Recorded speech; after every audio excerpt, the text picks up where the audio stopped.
Om Swastiastu. Assalamualaikum warahmatullahi wabarakatuh. Salam sejahtera untuk kita semua. Shalom, namo buddhaya, salam harmoni. Perkenalkan, nama saya Lusekar Arista Florencia dari program Studi Teknologi Pendidikan semester 4. Pada video kali ini, saya akan membuat video pembelajaran yaitu keterampilan mengajar dengan variasi penggunaan media. Nah, untuk itu, mari kita simak video berikut ini. Halo anak-anak, selamat pagi. Selamat pagi, Bu. Wah, senang sekali. Pada pagi hari ini anak-anak sangat ceria ya. Bagaimana nih kabarnya? Sehat, Bu. Baik. Sehat ya? Oke, semoga kalian dalam keadaan sehat dan baik-baik aja ya. Nah, sebelum kita memulai pelajaran, alangkah baiknya kita berdoa terlebih dahulu. Siapa yang ingin memimpin doa? Saya, Bu. Ya, Antonio.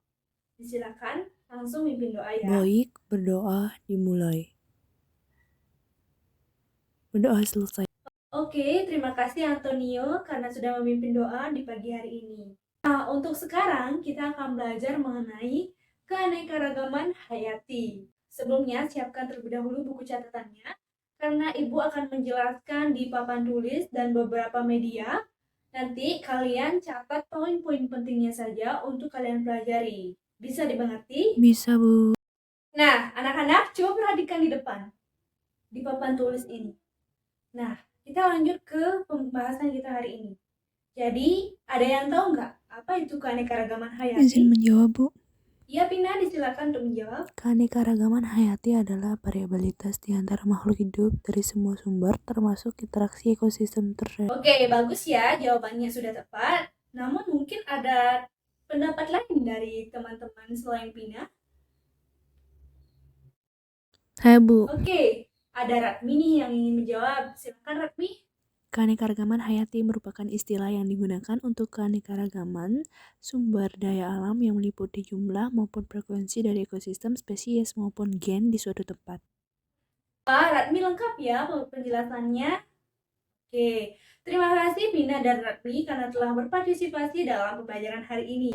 Nah, jadi Ibu akan jelaskan nih sedikit. Mohon diperhatikan ya di papan tulis.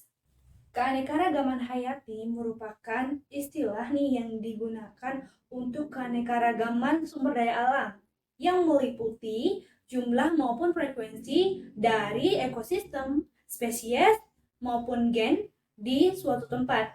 Jadi pada dasarnya keanekaragaman ini melukiskan keadaan di mana keadaan yang bermacam-macam terhadap suatu benda yang terjadi akibat adanya perbedaan dalam hal ukuran, bentuk, tekstur, maupun jumlah. Jadi begitu ya anak-anak. Oke, tadi kan itu tentang keanekaragaman. Sekarang tentang hayati. Nah, sedangkan hayati ini merupakan sesuatu yang hidup. Jadi, keanekaragaman hayati dapat diartikan sebagai keanekaragaman atau keberagaman makhluk hidup yang bisa terjadi akibat adanya perbedaan-perbedaan, mulai dari perbedaan-perbedaan bentuk, ukuran, warna, jumlah, tekstur, penampilan, dan juga sifat-sifat yang terdapat dalam keanekaragaman hayati. Begitu ya anak-anak, sudah paham? Sudah paham, Bu. Kalau sudah paham, Ibu akan lanjutkan. Kalau ada yang ingin ditanyakan, disilakan ya anak-anak. Tidak ada, Bu. Belum ada, Bu. Oke, belum ada ya. Ibu lanjutkan nih. Selanjutnya, kita akan mengenal tingkatan dari keanekaragaman hayati itu sendiri. Ada berapa sih tingkatan keanekaragaman hayati? Bisa kalian sebutkan? Ayo, ada yang tahu? Rina? Mungkin Rina? Oke, Baik, coba Bu. Rina. Ada 3 tingkat gen, tingkat spesies, dan tingkat ekosistem. Wah, sudah tepat ya jawabannya. Mungkin ada pendapat yang lain? Tidak ada ya? Oke. Ibu langsung saja mau menjelaskan terkait dengan tingkat keanekaragaman hayati. Namun sebelum itu, Ibu akan menayangkan sebuah video nih, video tentang keanekaragaman hayati. Mohon disimak baik-baik ya anak-anak. Nanti anak-anak akan mendapatkan ilmu dari video tersebut. Bisa nanti dijelaskan kembali seperti apa video di dalam keanekaragaman hayati tersebut. Sudah siap menyimaknya? Sudah, Ibu. Oke.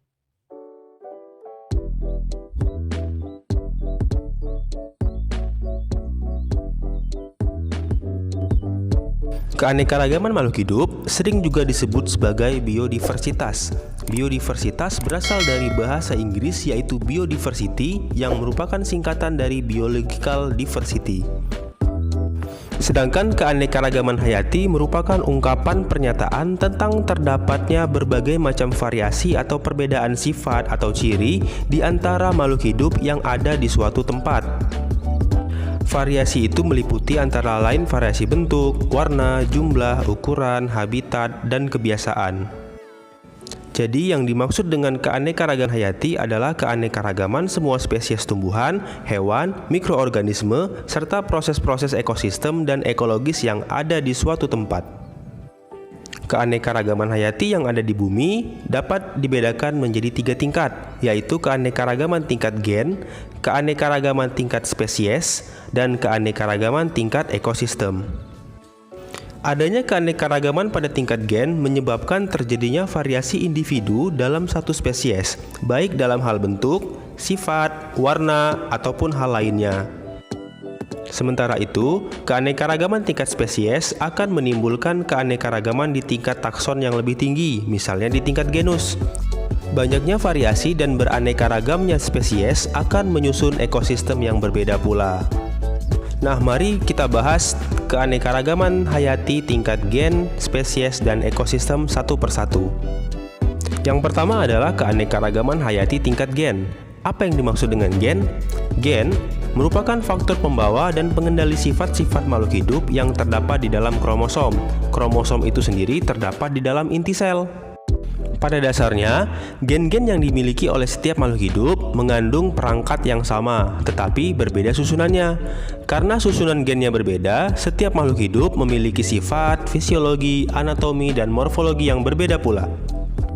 Setiap makhluk hidup memiliki gen yang sangat banyak dengan susunan yang beragam, sehingga apabila terjadi perkawinan dua makhluk hidup, akan terjadi rekombinasi gen dan terbentuk susunan gen yang baru.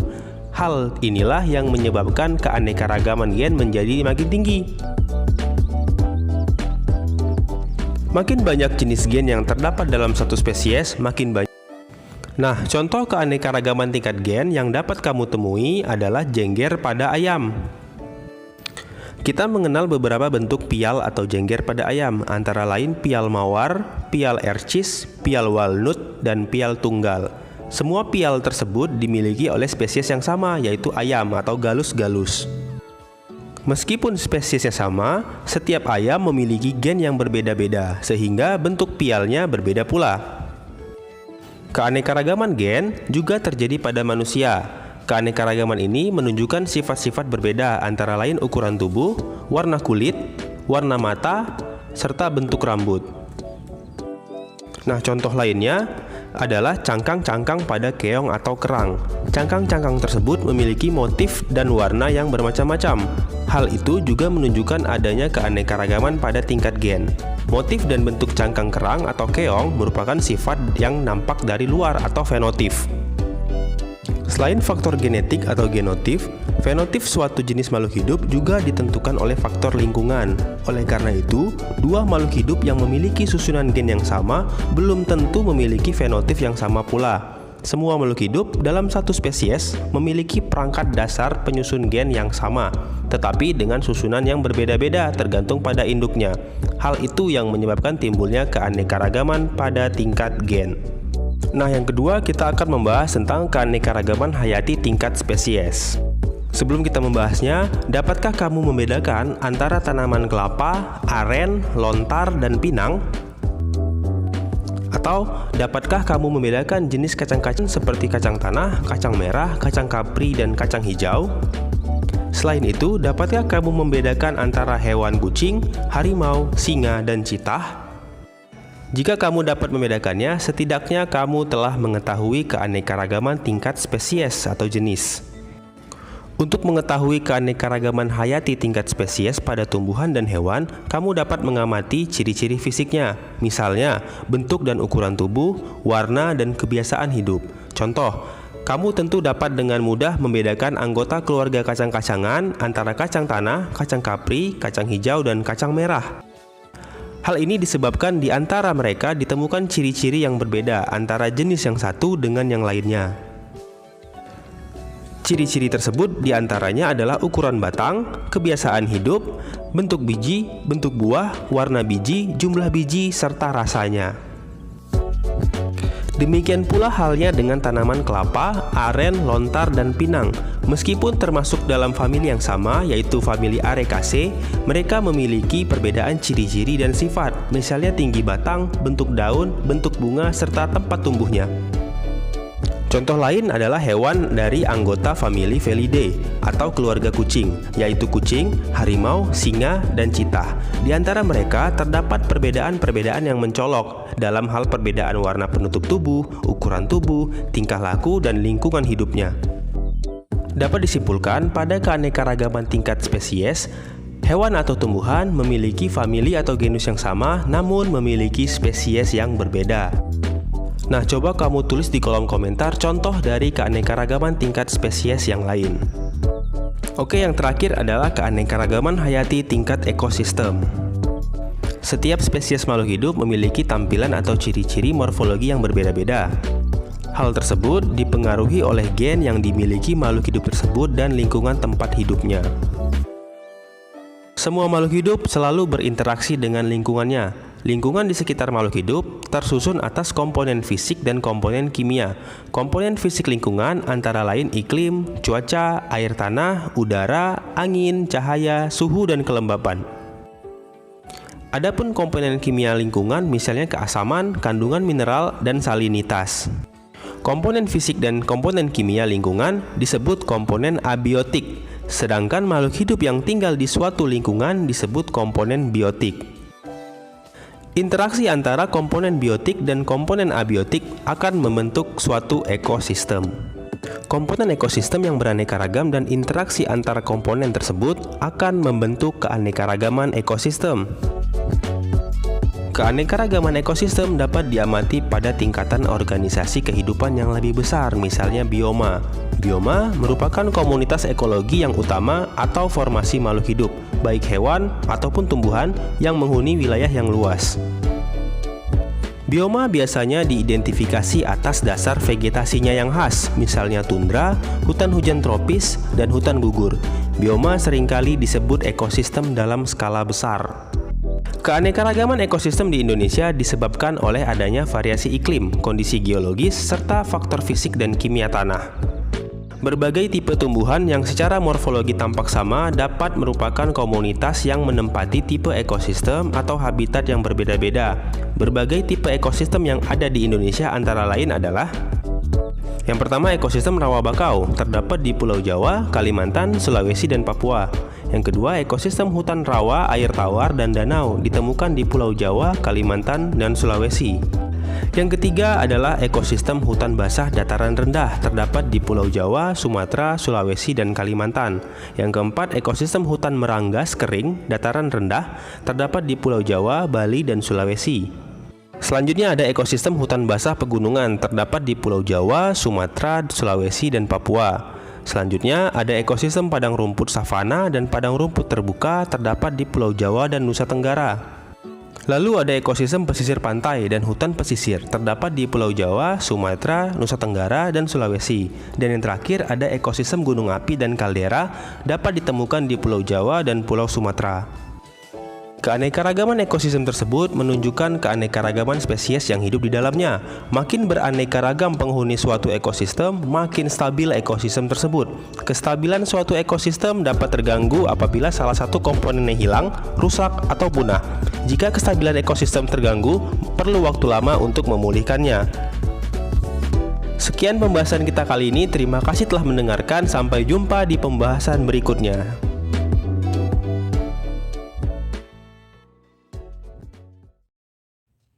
Oke anak-anak, bagaimana nih video tayangan tadi?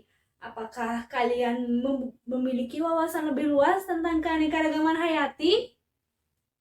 Sejauh ini sudah pahamkah? Atau ada yang ingin ditanyakan? Sudah paham, Sudah jelas? Bu, sudah jelas. Wah, sudah jelas ya, sudah paham. Oh, berarti kalian sudah hebat-hebat nih.